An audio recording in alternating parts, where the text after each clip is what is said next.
Right guys, how's it going? So this is how far I've got with the X-Maxx. The front is put together, just still modular. You know, we've got the vitavon diff case on, bulkhead or diffs are in, beefy outdrive cups, got the hexes on there, steering's all in place with brand new bearings all around, so it just all feels silky smooth in there.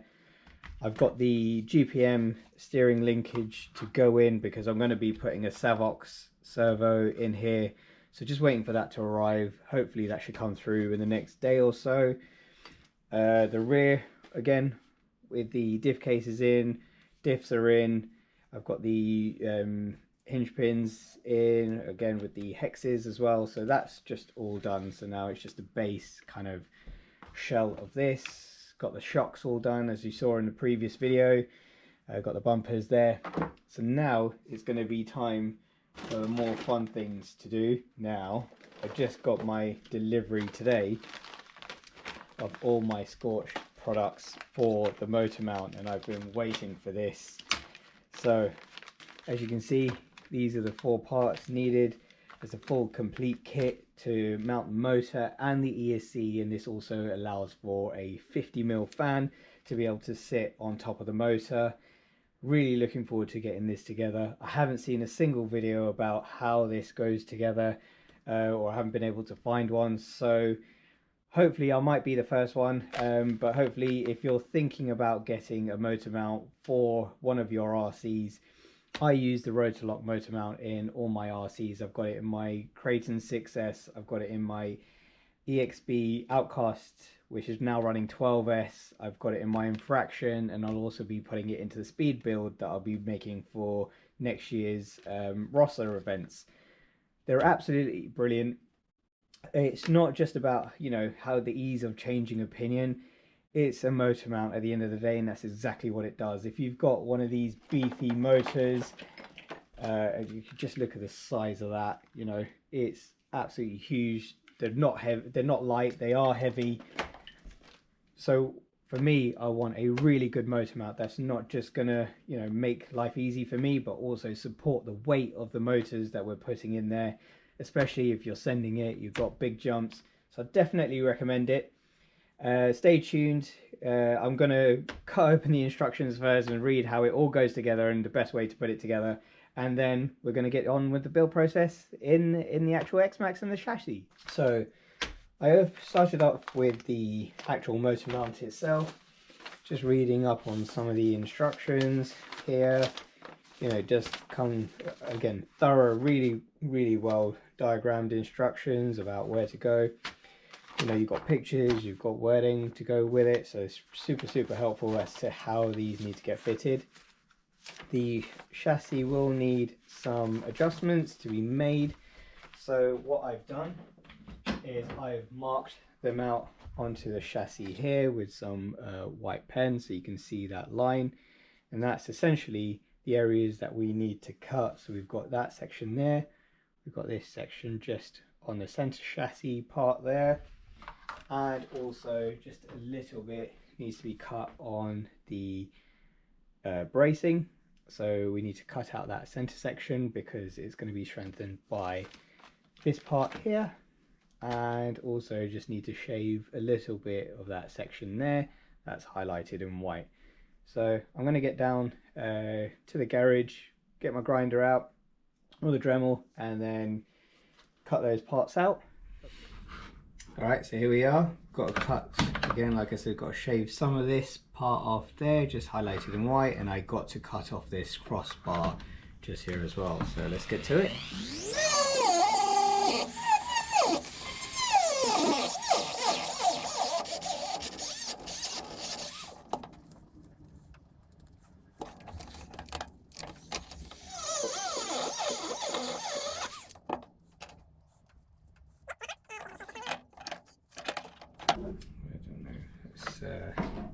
Do this part here, just that section there.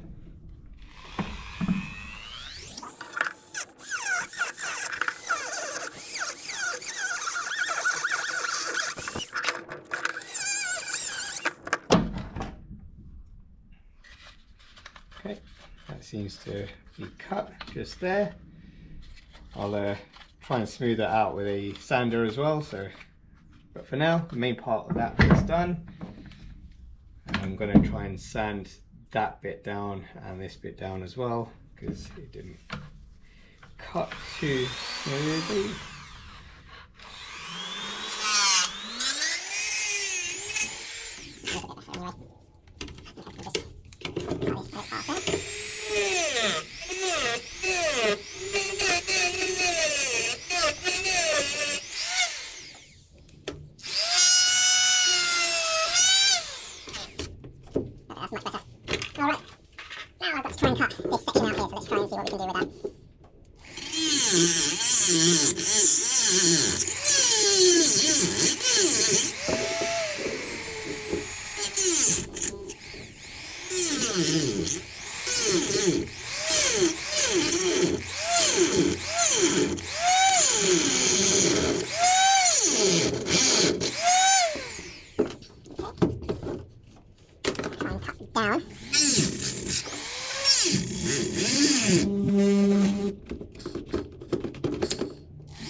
Down.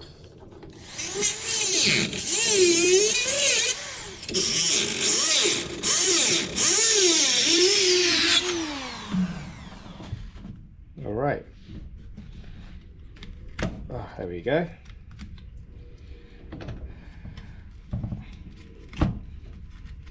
Perfect. Now I'm going to start sanding this down. I've got a sanding kind of bit just here.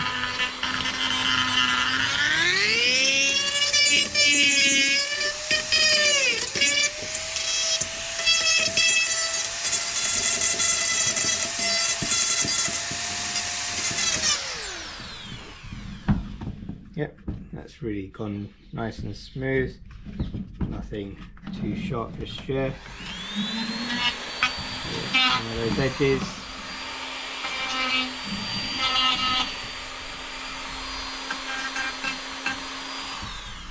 I'm not an expert when it comes to this, but I'm quite happy with that result anyway. It's one of my neater jobs, let's put it that way. There we go. Just want to smooth that down a little bit as well.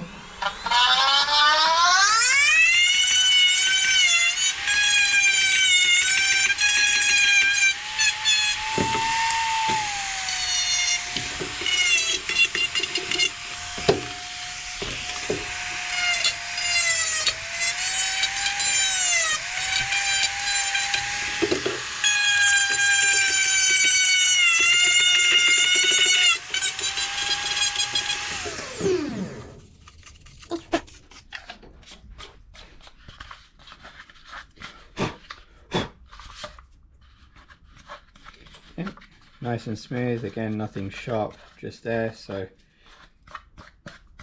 quite happy with that. There we go, that's that bit done. Now we need to shave this section down. Put that to the side.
Not sure if you can see that, but that looks like it's about 2 or 3 mil further in from where it started, so I'm hoping that's enough. I'm not quite sure. Just make that smoother a little bit.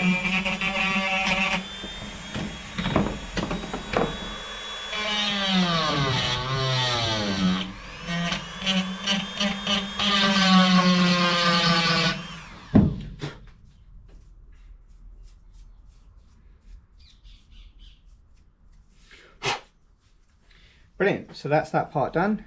All the parts done actually, so we'll go back upstairs and see if we can get them fitted and see how it looks. Right, I think where we're going to start is we're going to start off with this part here. So this is for the Spur upgrade. Comes with a nice cover, comes with a really beefy shaft just there, and it comes with the oversized bearings just for that as well. So also comes with a little holder for the separate parts, so the bracing.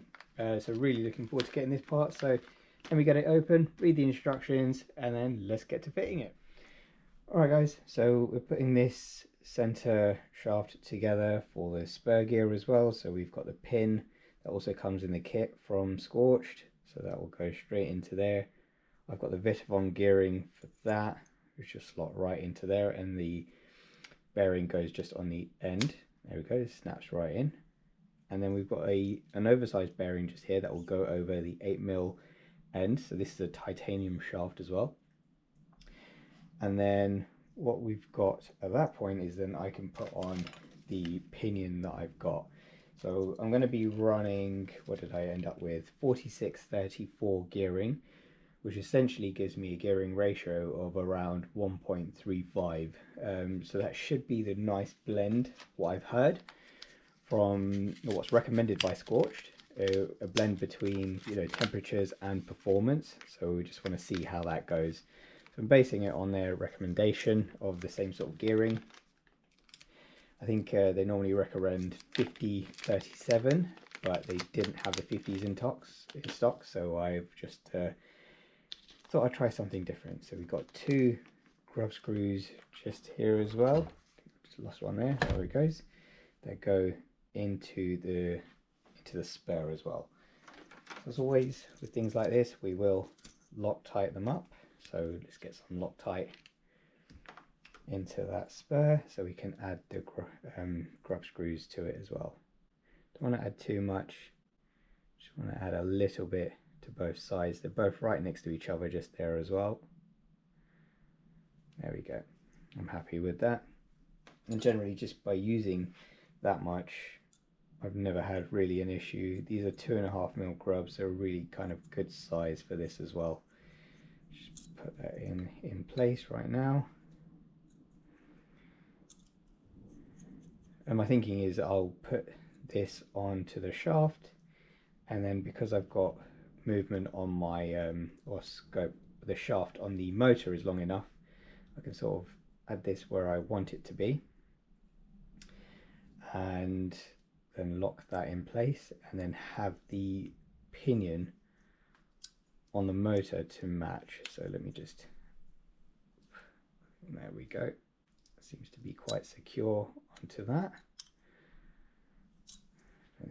What happens is this sits within there to make sure that bearing is lined up in there, and then they've got a really clever design where this locks into there and holds that bearing into place. So then this whole shaft is really secure.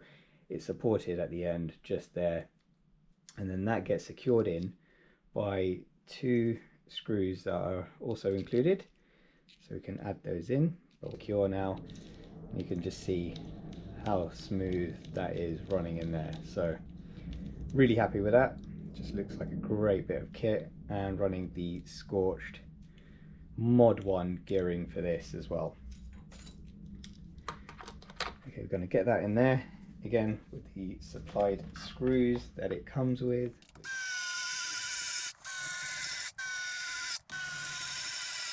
So the next thing we want to concentrate on now is getting that motor mount in. So that motor mount had 4 countersunk screws going straight into there, and now we can get this into place and see where that pinion needs to go. So maybe I do need to push this a little bit further in, but let's get this all into place and see how that goes.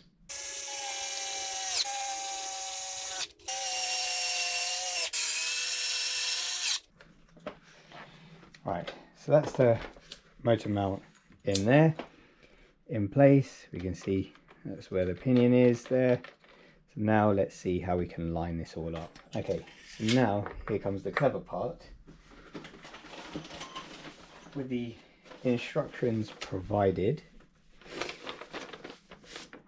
we can then decide where we're going to mount it. I think I've worked out with the gearing that I'm going to be running, I need to go for position 2 at a total tooth count as well. So there's those kind of measurements. I think if I can remember, what did I go for? 46, 34, I think. So if we had 46 to 34, well, we've got 80 to 92.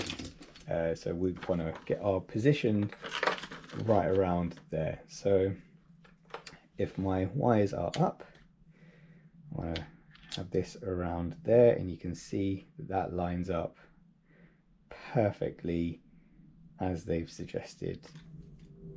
Just going to do these by hand and make sure it's all right. I'm going to get this all fitted, make sure I'm happy with the fitment, you know, how it's sitting, and then I can go back, Loctite everything up as and when, but just want to make sure that we're getting this all right first. Okay, so as you can see, all 3 holes line up, and that mount is now securely on. So what we should be able to do at that point now is add the pinion onto this, put that on there like that, and there's also an indent. It's very clever.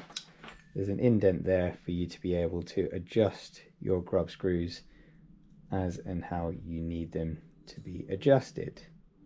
So again, that's got movement in there. So I'm going to set mine around there.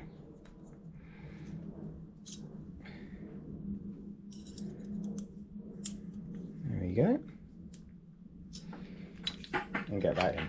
So that's the mount done, and we've got the pinion on there now. So let's see how that rolls.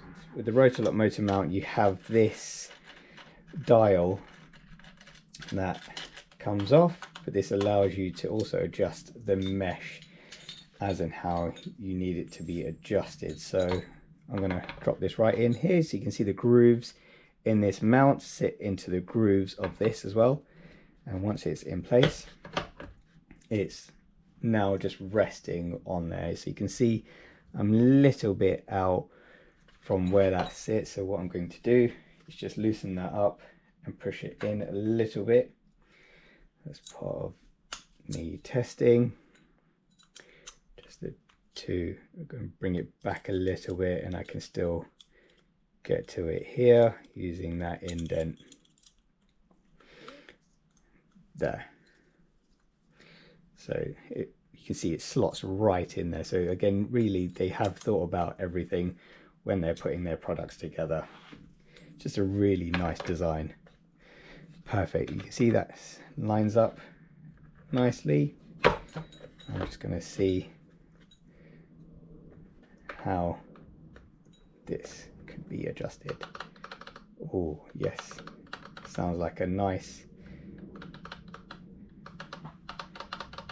I think that looks about right and sounds about right to me. Maybe a little bit tighter. You can see I'm just turning it ever so slightly, and the cables are perfectly on top, and I think, you know, that's moving very nicely to me. So what I'm going to do is I'm going to just throw that together. Again, this mount has the other groove in it, which sits into that groove on the mount. So we're just going to put that in place. I've never really Loctited these on any of the mounts that I've used, you know, on all my other rigs. They've never really come loose on me. It might be best practice to do it, but like I said, I've never really had the need to do it. I've got a really nice mesh set on that. And the motor is in. It's huge. Okay, so now the other thing with these motors is, because they are absolutely massive and they weigh a lot, is that there's no support here at the back. So you can see, you know, this chassis is designed to flex, and it will flex at some points. So what happens, so what we need to do is support the end of that motor. Now this is exactly what that is, the Traxxas XMaxx Roto-Lok motor end brace. So again, just need to cut this open, read the instructions, and see how we can support the end of that motor and how it goes together. So once I've had a read, know what's going on, we'll join back in and get that fitted. So reading the instructions, how it works essentially is there's this, what we call the eccentric, that can get pushed out of the mount and rest up against it. But what that does essentially is, when we've put this in place, these that's where the motor mount sits, but you know, it will push out as I need to adjust it to sit in, to rest against the motor. And once you've tightened this, that doesn't move anymore, and that's locked in there. So this sits in where it needs to sit, and then you've got a few you know, you've got that much of adjustment to be able to sit this in to hold that motor in place and support it from the beginning, from the bottom. It doesn't need to, you know, be pushing it. It just needs to cushion that motor from the bottom just around the support there, so it doesn't move on big impacts. So let's get to putting that together based on the instructions. So what we need to do is that goes in there like that. So once we've screwed this in place, it's also saying that the rounded side needs to get screwed onto here, and it shows that that is the rounded side there. So I'm going to add that in, and then they provide the screw for that as well, for that spacer. Yeah. That needs to go on through once it's in there. So that's a good thing to know. You can see Scorched logos there. It's just so nice. Perfect. Like that. And then now I can put this in to there like that. And I think that's done right at that point. And that's adjusted just there. And I think what they're saying is how we can adjust this then is putting something in there. And you should be able to, there you go, it's moving. I don't know if you saw that, but you're able to put a screw in here and adjust it. So there we go. See that range of movement there, which is really nice and smooth. Perfect. Great thing is it lines up with the holes that are just in there. So I'm going to pop that back off again and get that in, and let's see how it goes. Okay, so now it's all fitted, all mounted in. Those screws are in just there, and it's nicely adjusted, so you can see just around here how it's cushioning the motor just there, and it's really sitting quite snug in that section just there. It doesn't need to sit flush. I've been in contact with Dave from Scorched around that. Just wanted to know if it needed to sit flush, but that's exactly how it needs to sit. So really happy with that. So now we've got all of that together. You know, it's all running smoothly. Mesh is all set correctly, and really pleased with how that's looking. We've also got the Scorched gear cover, which will just sit nicely there, and it sits again really flush with that Roto-Lok motor mount. So really pleased with how that's all going to look. Keep all the gearing covered up, which is nice. And then I'm going to put that top plate on, which is just here as well. Just had to make a minor adjustment due to how my motor is sitting because of the gearing that I'm using. So that's all ready to go on. So I'll put the bracing on, and then this will sit on top, secure my ESC, but also need to just sort the wiring out as well and make sure everything's in. So let's get this all together and then I'll show you what it looks like when it's done. And there we have it, the finished result. So top plate is on, all secured. I've got a 50mm rocket fan on there. The gear cover is on from Scorched. Got the QS8s on that Max 5 G2 ESC. Everything's all connected up. Really pleased with how this looks. You know, the carbon fiber, the quality of the parts from Scorched for that motor mount are just amazing. So really pleased with this. You can see the end bell support there for the motor mount. For the motor, everything's all level. So again, really pleased with how it's turned out. Looking forward to testing this out, hopefully tomorrow. Stay tuned. Thanks guys.